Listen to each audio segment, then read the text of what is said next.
है, ऐसे में हमें तैयार रहने की जरूरत है।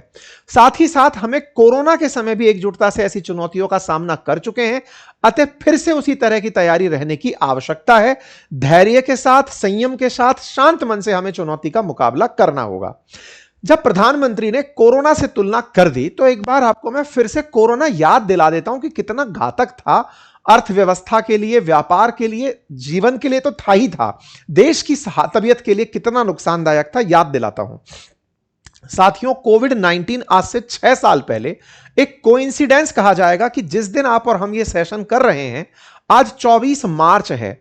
24 मार्च 2026 को फिर से कोविड जैसी सिचुएशन की बातें प्रधानमंत्री ने की हैं।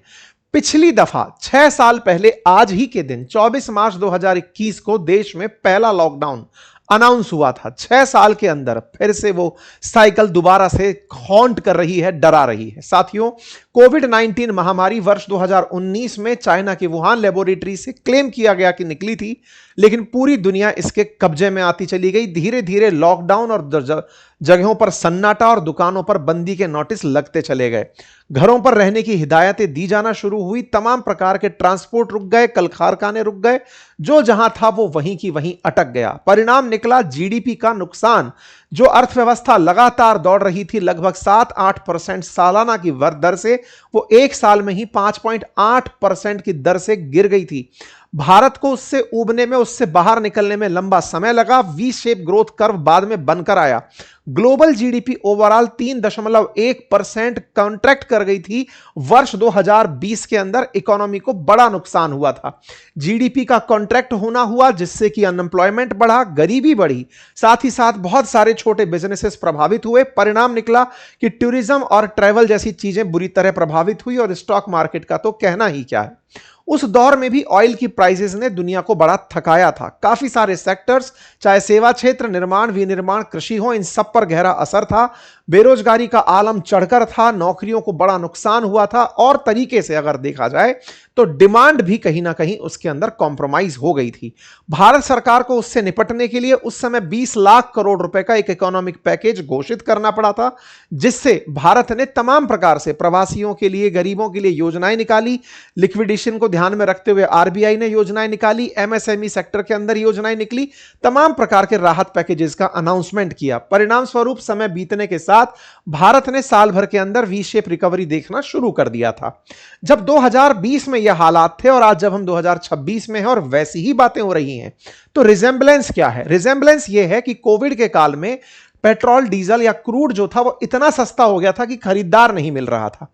क्यों नहीं मिल रहा था? क्योंकि डिमांड ही नहीं आ रही थी। लोग घरों में दुबक कर बैठे थे, व्हीकल्स चलाने के लिए बाहर नहीं निकल रहे थे, तो जो सप्लाई थी वो चरम पर थी, लेकिन कोई खरीदार नहीं था। इस बार उलट है, सप्लाई ही नहीं है, डिमांड चरम पर है, तो स्थितियां वहीं की वहीं खड़ी हो गई।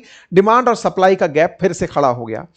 तो यहां ध्यान रखने वाली बात यह है कि भारत स्ट्रेट ऑफ हॉर्मुज के थ्रू अपनी ऊर्जा आवश्यकता का लगभग आधा पूरा करता है। 85% भारत की जो ऑयल तेल पर निर्भरता है वो इंपोर्टेड तेल पर है, और ऐसे में स्ट्रेट ऑफ हॉर्मुज का महत्व काफी ऊपर है। इसके चलते ही अगर तेल का आना महंगा होता है, क्रूड ऑयल के दाम बढ़ते हैं, तो ओवरऑल देश के अंदर सामान महंगे होने लगते हैं, तेल की कीमतें बढ़ने लगती हैं। प्रीमियम पेट्रोल फिलहाल महंगा हो चुका है, एविएशन फ्यूल में महंगाई साफ दिख रही है। तमाम चीजों की वजह से ओवरऑल प्राइसेस आम व्यक्ति के जेब पर महंगी आकर पड़ती हैं। जहां तक बात हो भारत में जॉब्स की, तो भारतीय जो विदेश में रहते हैं, लगभग 1 करोड़ के अधिक भारतीय इस समय वेस्ट एशिया के अंदर तमाम देशों में काम कर रहे हैं। भारत सरकार 3.5 लाख के आसपास लोगों को लाने में सफल रही है। अगर स्थितियां बिगड़ती हैं तो इतने सारे भारतीयों का लाना न केवल एक संकट होगा, बल्कि भारत के लिए एक बड़ी चोट होगा, क्योंकि भारत दुनिया में सबसे अधिक विदेशी संप्रेषित धन, जिसे आप रेमिटेंस बोलते हैं, वो प्राप्त करने वाला देश है। ऐसे में अगर भारत की कुल $135 बिलियन का जो रेमिटेंस हम प्राप्त करते हैं, उसमें से लगभग 40% यानी कि $50 बिलियन के आसपास हम खाड़ी देशों से प्राप्त करते हैं, वो सीधा सीधा बाधित हो जाएगा। लगभग $100 बिलियन का भारत एक्सपोर्ट करता है खाड़ी देशों को, वो बाधित हो जाएगा। इन सब से भारत का कुल मिलाकर के फॉरेक्स रिजर्व घटने लगेगा। यानी कि केवल तेल ही नहीं, तेल के अलावा भी भारत वहां से बहुत कुछ करता है, यानी व्यापार के माध्यम से, रेमिटेंस के माध्यम से हमारा खाड़ी से बड़ा व्यापार होता है। अगर भारतीय अर्थव्यवस्था में कुल योगदान की बात की जाए तो खाड़ी इटसेल्फ 15% जीडीपी को डायरेक्ट हिट करती हुई दिखाई देती है। इसी वजह से भारत के लिए यह रास्ता बहुत ज्यादा महत्वपूर्ण हो जाता है। जहां तक बात हो तेल की, क्रूड ऑयल की, ये तो सब कुछ दिखने वाली बातें हैं, लेकिन भारत यहां से फर्टिलाइजर भी प्राप्त करता है। दुनिया का जो सल्फर, नाइट्रोजन, जो भी इंग्रेडिएंट्स हैं फर्टिलाइजर्स के, उनमें से 40 से 45% वैश्विक रूप से फर्टिलाइजर सप्लाई का जो इंग्रेडिएंट है वो खाड़ी से सप्लाई होता है। अगर वो बाधित होता है तो दुनिया भर में फर्टिलाइजर महंगे होते हैं, किसानों को फसल बोना महंगा पड़ता है, और अल्टीमेटली फसल की बुवाई अगर कम होती है तो खाद्यान्न आपूर्ति प्रभावित होती है। देश के अंदर देश के खाद्यान्न की श्रृंखला प्रभावित हो सकती है। साथ ही साथ भारत के जब रिजर्व घटने लगते हैं तो रुपया डॉलर के मुकाबले कमजोर होना शुरू करता है। हाल ये है कि डॉलर के सामने रुपया ऑलमोस्ट 94 रुपए तक पहुंच चुका है। भारत का विदेशी मुद्रा भंडार $7 बिलियन घट चुका है, जिसके चलते भारत की ग्रोथ रेट को कम आंकना ऑलरेडी शुरू किया जा चुका है। भारत के विदेश के साथ व्यापार लगातार घटते दिख रहे हैं। फरवरी के अंदर ही हमारा जो ट्रेड डेफिसिट है वो $3.96 बिलियन था, जो कि भविष्य में बढ़ता दिखेगा। रेमिटेंसेस प्रभावित होते दिखेंगे केवल और केवल इनके द्वारा किए गए प्रयासों से। न केवल इन्होंने तेल की कीमतों को बढ़ा दिया, बल्कि युद्ध को इस तरह चढ़ा दिया कि अब वो रुकने के आसार दिख नहीं रहे हैं। इनके द्वारा सीज फायर का अनाउंसमेंट भी कुछ कर नहीं पाया। अभी भी इजराइल और ईरान लड़ रहे हैं जब आप और हम सेशन कर रहे हैं। चर्चा चल रही है कि अमेरिका कुछ ऐसी तैयारी में है कि वो ग्राउंड फोर्सेस उतार सकता है।